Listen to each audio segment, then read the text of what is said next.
How to translate a YouTube video into a different language. We have two methods: the text translation, which is called subtitles, and the audio translation, where the entire audio of the video is replaced and it's played in a different language. To enable the first one, we have to press this CC button, closed captions.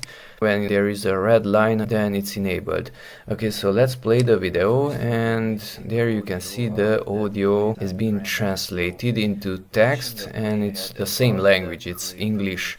So to modify that language, let's just pause the video, go to the settings. So we enabled it with this one, and we have to customize it with that one. And go there.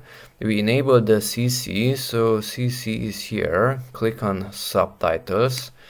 And if you go to auto translate, you can select a different language, let's say Arabic, and now it is shown there. If I play the video, the text will be updated and it is being automatically translated.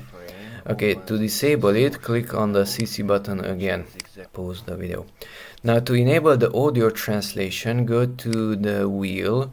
This doesn't have a dedicated button here, so not this one, subtitles, but the one above it. It's a human being and it's speaking. There are the wave lights in front of it. So it's called audio track. So click on audio track and select a different language, let's say Italian. And now if I play the video, now it's not talking in English, but in Italian.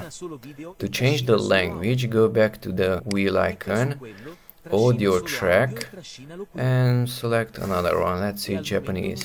And now it's not talking in English, neither in Italian, but in Japanese. Okay, so those are the two methods to translate an existing YouTube video.